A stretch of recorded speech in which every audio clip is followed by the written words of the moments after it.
आज हम 19 और 20 सितंबर 2025 और प्रीवियस वीक के जितने भी इम्पोर्टेंट करंट अफेयर्स बन सकते हैं उन सब का डिस्कशन करेंगे। तो चलिए शुरू करते हैं।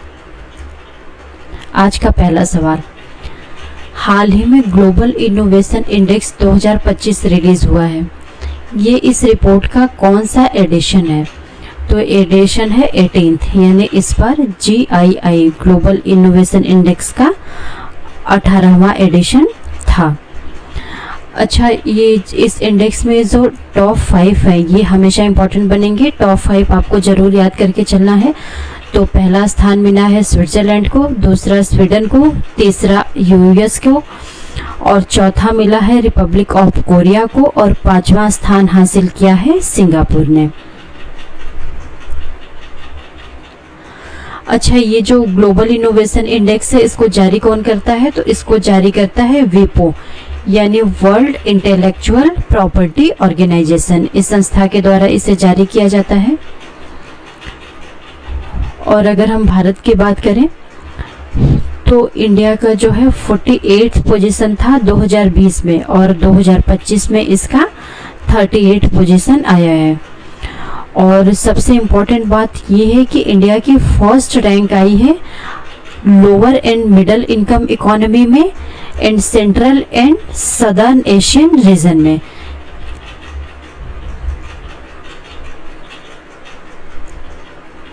अगला सवाल, इंडिया एंड FAO यानी फूड एंड एग्रीकल्चर ऑर्गेनाइजेशन ने हाथ मिलाया है वर्ल्ड क्लास ब्लू पोर्ट बनाने के लिए for sustainable fisheries. Food and agriculture organisation का हेडक्वार्टर कहाँ पे है? तो ये है आपका इटली के रोम में।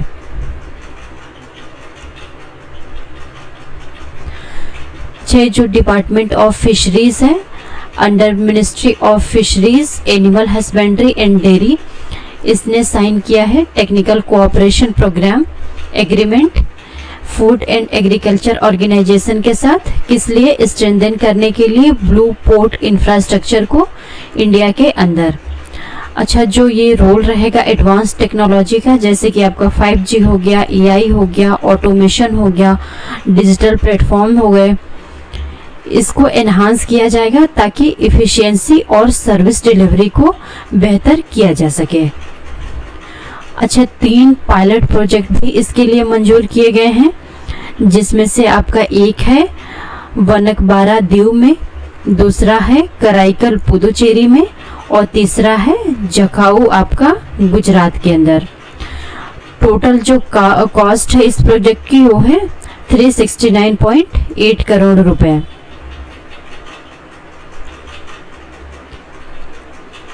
अगला सवाल, टाटा टेक्नोलॉजी एक्वायर कर रही है एक जर्मन बेस्ड फर्म है ES Tech GmbH। एक्विजिशन की टोटल कॉस्ट कितनी है? तो ये है 75 मिलियन। टाटा टेक्नोलॉजी लिमिटेड एक global product engineering and digital service company है और ये पूरी तरह से यानी 100% फुल्ली 100% एक्वायर कर रही है। ये जो शेयर्स हैं ES Tech GmbH के और इसकी जो सब्सिडरीज हैं उनके भी, जिसे कलेक्टिवली ES Tech ग्रुप के नाम से जाना जाता है। और टोटल जो इस एक्विजिशन की कॉस्ट है वो 75 मिलियन या 777 करोड़ है। ये Germany based ES Tech group है, एक premium automotive engineering service provider company है जो कि डीप डोमेन एक्सपर्टीज रखती है ड्राइवर असिस्टेंट सिस्टम में, कनेक्टेड ड्राइविंग में एंड डिजिटल इंजीनियरिंग में। अच्छा, कभी कभी डायरेक्ट एक्विजिशन ना पूछ करके फर्म का नेचर भी पूछ दिया जाता है, तो ये इसका नेचर याद रखना है। इसका जो हेडक्वार्टर है वो है उल्सबर्ग में और इसकी स्थापना हुई थी 2006 में। अगला सवाल, किससे नया प्रेसिडेंट बनाया गया है ASCI का यानी advertising standard council of India का? तो ये है सुधांशु वत्स। सुधांशु वत्स मैनेजिंग डायरेक्टर पहले थे पीडीलाइट इंडस्ट्रीज लिमिटेड के, यानी ASCI में आने से पहले वो MD थे पीडीलाइट इंडस्ट्रीज लिमिटेड के। अब उन्हें अपॉइंट कर दिया गया है chairman advertising standard council of India का। अच्छा, एस सुब्रमण्येश्वर जो हैं वो मुलेन लो ग्लोबल में पहले थे, अब वो बन गए हैं वाइस चेयरमैन ASCI के। और पारितेश जोशी जो कि चीफ थे प्रोवोकेटिव एडवाइजरी के, और ये जो इंडस्ट्री के दिग्गज हैं वो बने हैं ट्रेजरर। और ये जो अनाउंसमेंट हुआ है ये हुआ है 39th AGM के दौरान, और अभी अक्टूबर में 40 ईयर ASCI को कंप्लीट हो जाएंगे।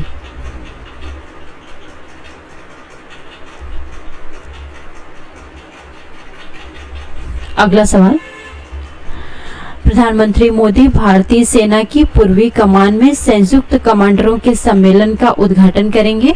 सेना की पूर्वी कमान का मुख्यालय कहाँ है? तो इसका हेडक्वार्टर है आपका कोलकाता। ईस्टर्न कमांड का हेडक्वार्टर कोलकाता में है।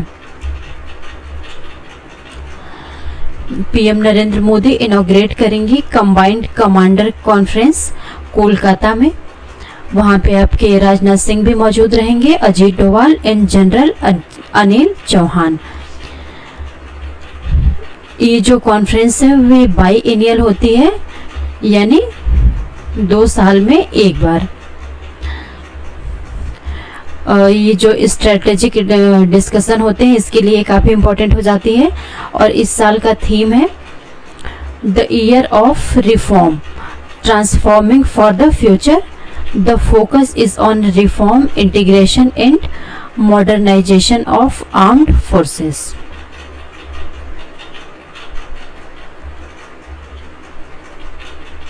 अगला सवाल, कौन सा राज्य गांधी सागर वन्य जीव अभयारण्य में एक मादा चीता लाने की योजना बना रहा है? इसका उद्देश्य है प्रोजेक्ट चीता के एक भाग के रूप में कूनो राष्ट्रीय उद्यान के बाद इसे चीतों के लिए दूसरे घर के रूप में स्थापित करना। तो ये राज्य है आपका मध्य प्रदेश।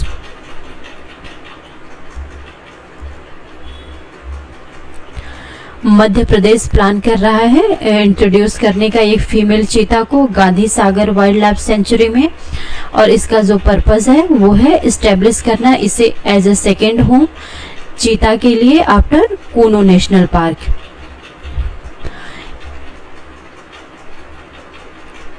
इंडिया ने लॉन्च किया था प्रोजेक्ट चीता 2022 में दोबारा से इंट्रोड्यूस करने के लिए चीता को, जो कि एक्सटिंक्ट हो गए थे हमारे देश में 70 साल पहले।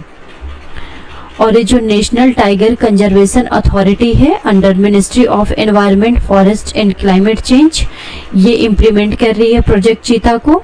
और इसके लिए इसने कोलैबोरेट किया है मध्य प्रदेश फॉरेस्ट डिपार्टमेंट के साथ and wild life institute of India के साथ।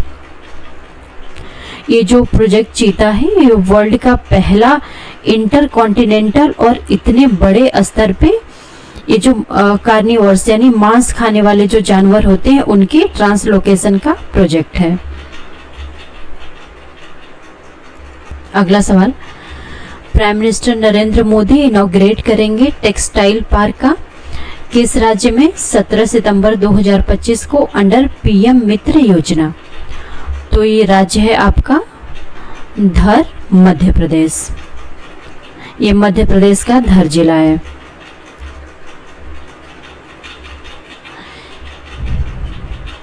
ये पीएम मित्र का पूरा नाम होता है PM mega integrated textile reason and apparel park.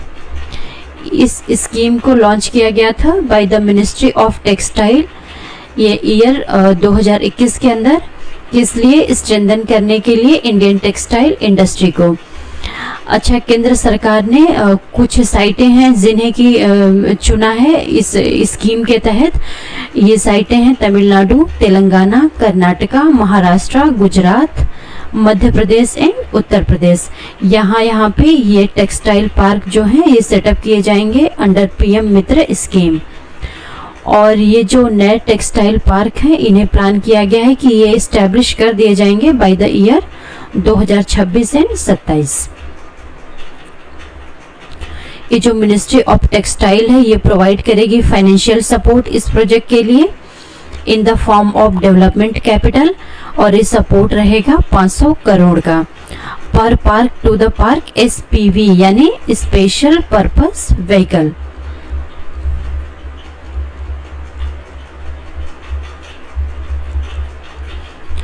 ये जो कॉम्पिटिटिव इंसेंटिव सपोर्ट है ये भी दिया जाएगा 300 करोड़ का। इसे क्यों दिया जा रहा है? फॉर द स्पीडी इम्प्लीमेंटेशन, ताकि तेजी से इस प्रोजेक्ट का इम्प्लीमेंटेशन किया जा सके।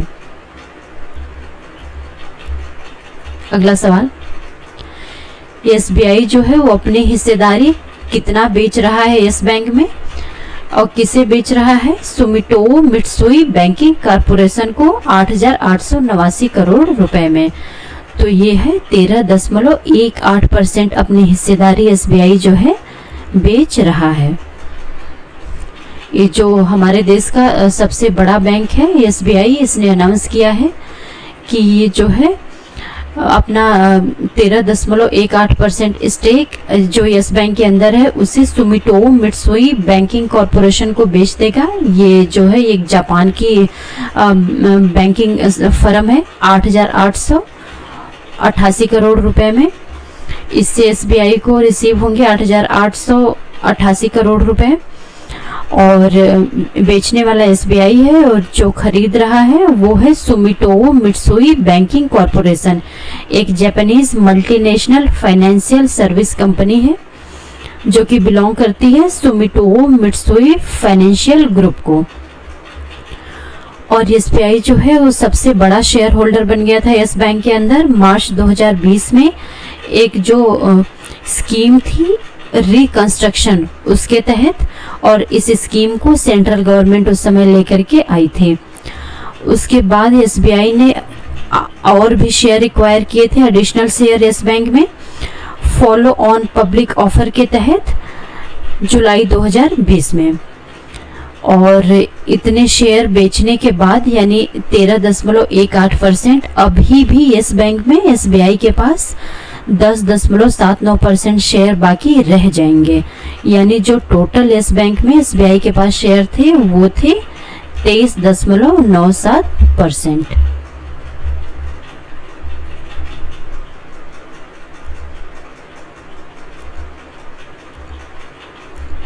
Thank you.